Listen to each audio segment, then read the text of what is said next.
kawan-kawan kita banyak akan disampaikan selanjutnya.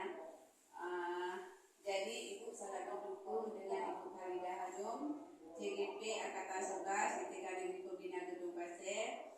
Saya selaku kepala sekolah sangat mendukung, apalagi kawan-kawan. Mudah-mudahan nanti Angkatan 12 kawan-kawan yang lain juga bisa mengikutinya. Jadi menyebarkan pemahaman dan penerapan pengalaman budaya positif Pendidikan Negeri Pembina Gedung Pasir yang sudah kita lakukan, yang sudah kita laksanakan selama ini ya Pak ya. Senyum, sapa, salam. Nah, ada 5S yang sudah kita terapkan. Yang pertama, anak-anak datang ke sekolah, kita terbiasa selalu mengucap salam. Yang pertama, yang kedua, senyum, sapa, salam dengan guru dan teman-teman. Nah, di situ kata arti salam, anak-anak kita membiasakan salam setiap menjumpai bu gurunya, mamanya sebelum pulang, sesudah diantar ke sekolah, sebelum pulang anak-anak salam dengan mamanya dulu, jumpa bu guru juga salam, jumpa dengan kawan-kawannya juga mereka juga salam. Itu di waktu pagi dulu, nggak selalu salam, maksudnya jumpa selalu salam enggak juga. Nah, habis itu senyum ya, barunya ada senyum. Di situ juga anak-anak bisa berinteraksi pertama dengan mata, habis itu dengan ada yang gembira, ada yang sedih, anak-anak ada yang senyum ceria, mungkin moodnya setiap hari beda-beda. Nah, ada jumpa gurunya lah, kan ada cemburu kan, ada senyum lalu anak-anak. Nah, jadi di situ juga kita ada terapkan Pendidikan Negeri Pembina Gedung Pasir. Dan sopan itu dengan kata arti kita menerapkan kepada anak-anak setiap melewati orang yang lebih tua mungkin ya, yang kita terapkan selama ini, mungkin ya lebih sopan lah, ngomongnya juga harus lemah lembut dengan orang yang lebih tua, dengan orang, maksudnya dengan kawan-kawannya juga begitu, tapi kita terapkan dulu dengan orang yang lebih tua. Mungkin dengan ada CGP kita dengan Bu Anum Angkatan 11, mungkin kedepannya jika Gedung Pasir lebih maju lagi Bu Anum ya. Nah, mungkin dari Ibu cuma pemahaman budaya positif cuma itu aja yang bisa Ibu jelaskan. Mungkin dengan adanya Bu Anum bisa lebih berkembang ke lebih baik ya Ibu ya, Bu Taria, Bu Adi, ada Bu Mila. Mungkin dari Ibu itu aja Bu Anum. Jadi Ibu akhiri. Assalamualaikum warahmatullahi wabarakatuh. Waalaikumsalam warahmatullahi wabarakatuh. Baik, terima kasih kepada Ibu Fauzia yang telah menyampaikan tentang pemahaman budaya positif di sekolah TK Negeri Pembina Gedung Pasir. Nah, selanjutnya kita masuk pada materi. Dan sebelumnya di sini ada kesepakatan diskusi, yaitu berpartisipasi aktif selama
tersebut akan tertanam hingga anak dewasa kelak.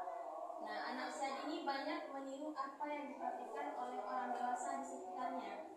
Oleh karena itu, budaya positif pada anak usia dini dilakukan melalui keteladanan dan pembiasaan yang dilakukan sehari-hari. Nah, baik, berarti dari kita dulu sebagai pendidik ya, karena pendidik ini adalah merupakan among role model ya bagi anak-anak ya. Nah, tujuan dari budaya positif ini adalah untuk menciptakan dan menumbuhkan budaya positif di dalam kelas sehingga terbentuk karakter positif pada diri peserta didik.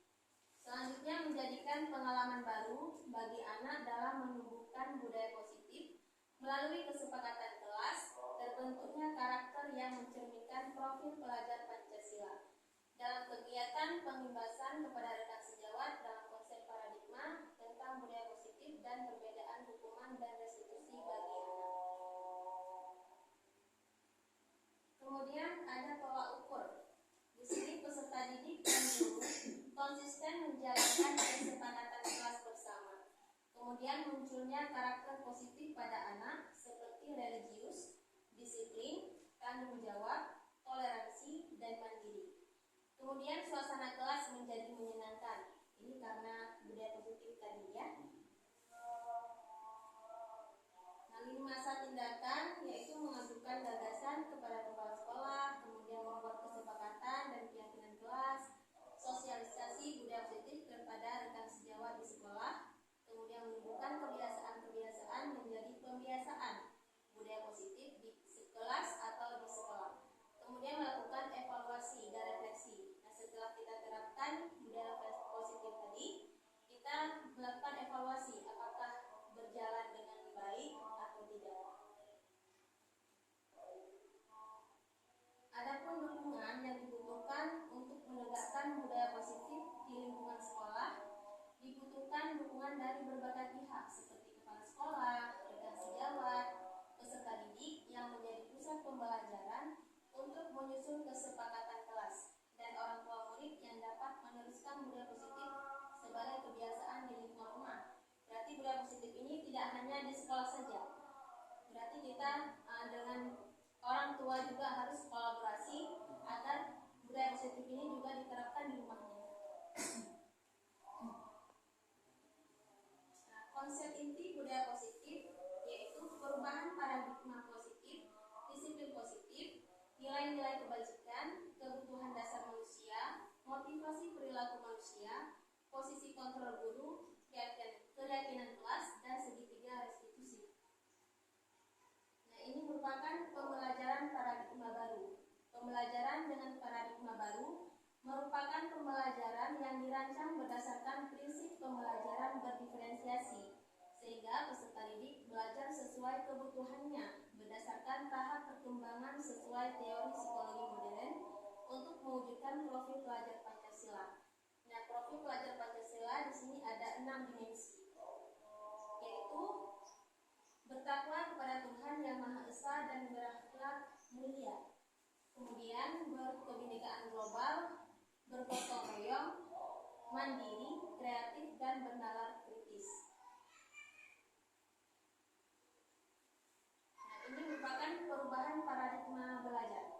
Dalam filosofi Ki Hajar Dewantara menyatakan bahwa guru diibaratkan sebagai seorang petani.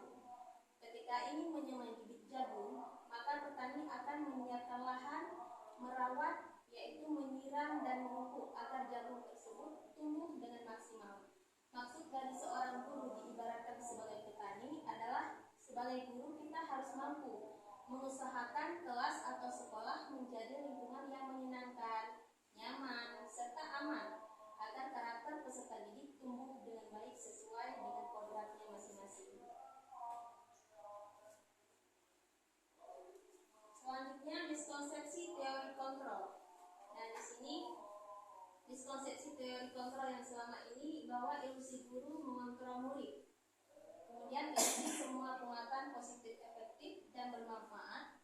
Kemudian ilusi bahwa kritik dan membuat rasa bersalah mampu menguatkan karakter.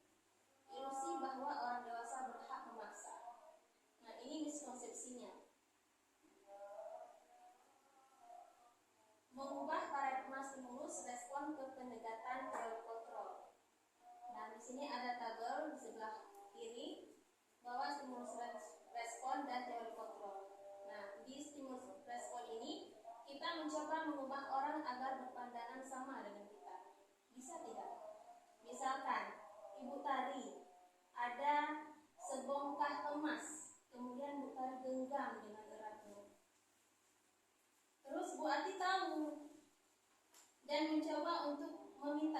Bagaimana caranya supaya genggaman Bu Tari ini bisa lepas dan bisa dibagilah itu emasnya yang di genggamannya? Bagaimana?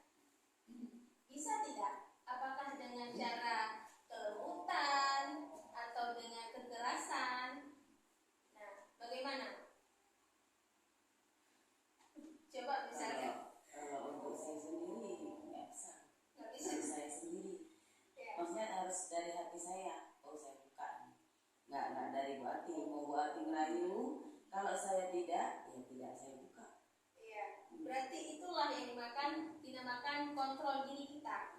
Berarti kalau misalnya mau Bu Ati mau memaksa ataupun dengan kelembutan, bukan mintalah gitu kan. Semua tergantung sama diri Bu Tari kan. Ya, itulah namanya self control. Berarti kita nggak bisa mengubah pandangan orang lain untuk sama dengan pandangan kita.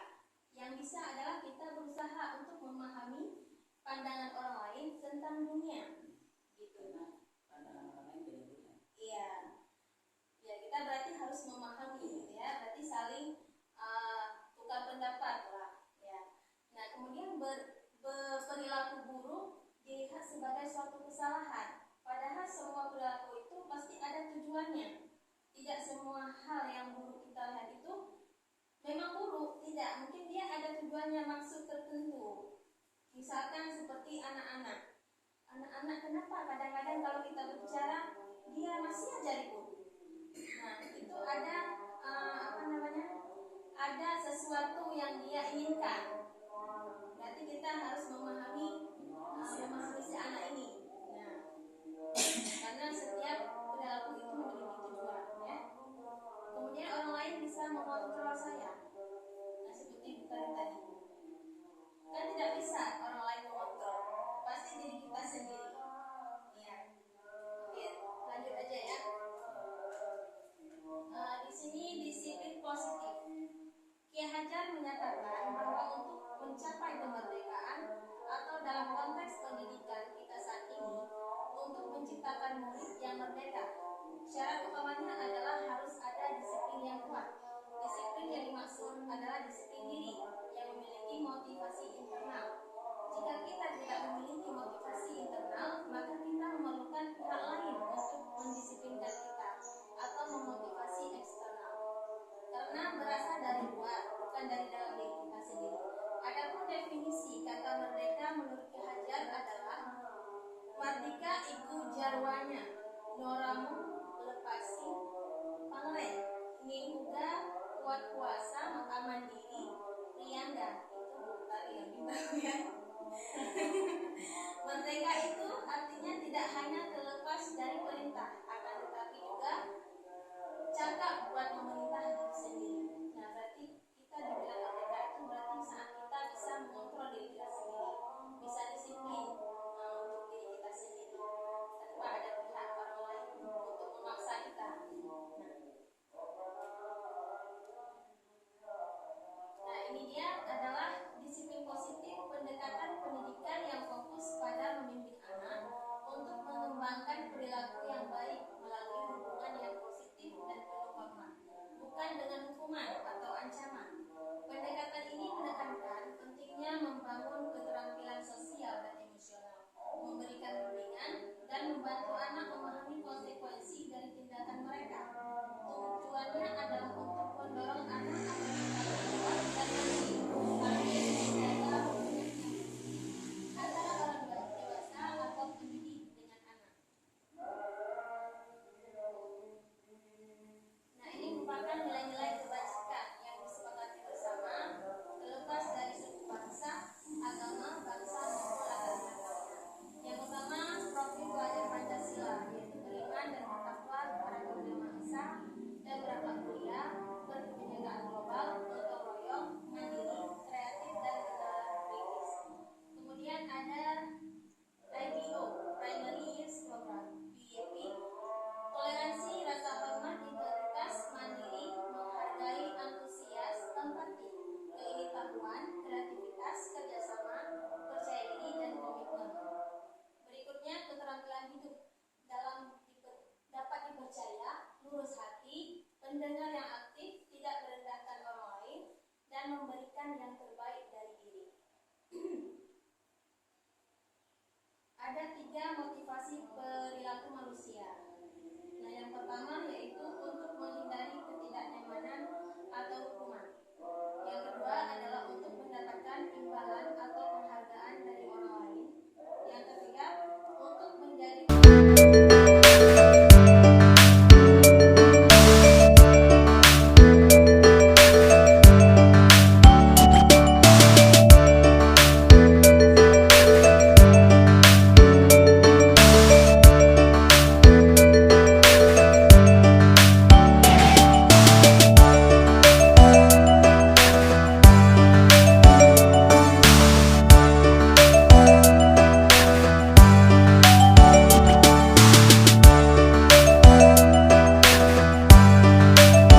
keseimbangan kondisi fisiologis dan psikologis yang bertujuan untuk mempertahankan kehidupan dan kesehatan. Ada 5 kebutuhan dasar manusia. Yang pertama, bertahan hidup. Kemudian, kasih sayang dan rasa diterima. Yang ketiga, penguasaan. Yang keempat, kebebasan dan kesenangan. Konsep disiplin dengan identitas gagal, yaitu hukuman tidak terencana tiba-tiba. Kemudian murid tidak tahu apa yang terjadi atau tidak dilibatkan. Kemudian bersifat satu arah, berupa hukuman fisik atau psikis. Nah, itu yang merupakan hukuman. Kemudian penghargaan juga tidak efektif, bisa merusak hubungan atau sifat diri, mematikan kreativitas, menghukum dengan sistem ranking, kemudian merampas hak menghargai dirinya, seperti yang kita bilang tadi ya. Kemudian konsep disiplin dengan identitas sukses. Ada di sini konsekuensi, terencana, disepakati sesuai peraturan. Kemudian murid tetap dibuat tidak nyaman, sikap guru selalu memonitor murid. Yang keempat, restitusi, proses menciptakan kondisi bagi murid untuk memperbaiki kesalahan. Kemudian proses kolaboratif yang mengajarkan murid untuk mencari solusi sendiri. Berarti dari keempat ini yang lebih bagusnya itu restitusi, karena konsekuensi juga kurang tepat ya. Nah, di sini ada 5 posisi kontrol guru sebagai penghukum, pembuat